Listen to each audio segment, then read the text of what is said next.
Hello my beautiful people, welcome to the motivational booster.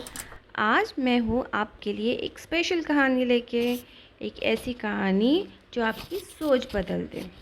Let's start. एक राजा ने अपने सैनिकों को सड़क के बीच में एक बड़ी चट्टान रखने के लिए कहा। चट्टान को बीच सड़क में रखवाकर राजा ने अपने सैनिकों से छुपकर उस चट्टान पर नज़र रखने के लिए कहा कि देखना, उस चट्टान को कोई रास्ते से हटाना दे। लोग उसे जगह पर आते रहे और जाते रहे, लेकिन किसी ने भी उस चट्टान को रास्ते से हटाने की कोशिश नहीं की। उस चट्टान के पास से लोगों के गुजरने वालों में राजा के कुछ करीबी लोग और शहर के बड़े व्यापारी भी शामिल थे, और उसमें से कुछ लोग तो राजा को ही कोसने लगते थे कि राजा इस चट्टान को भी रास्ते से नहीं हटवा सकता। शी! लेकिन किसी ने भी उस चट्टान को रास्ते से हटाने का प्रयास नहीं किया। ऐसा काफ़ी दिनों तक चलता रहा।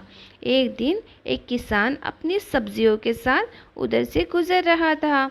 उसने चट्टान को रास्ते में पड़े देखा और सोचा कि सबको इस चट्टान की वजह से कितनी तकलीफ़ हो रही है।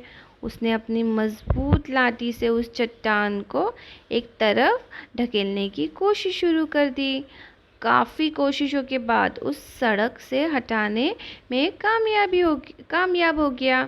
चट्टान रास्ते से हटाने के बाद किसान अपनी सब्जियों को उठाकर जाने ही वाला था कि अचानक उसकी नज़र एक पोटली पे गई, जो ठीक उसी जगह पे पड़ी थी जहाँ उसने चट्टान हटाए थे।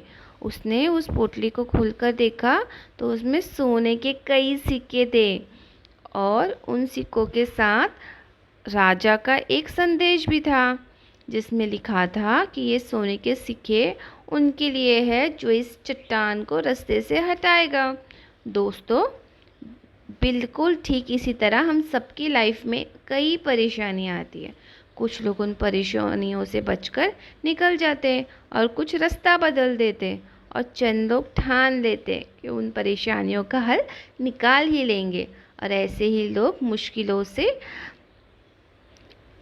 हमेशा मुश्किलों से बाहर निकलते हैं। I hope you like the story. Do like, subscribe and share.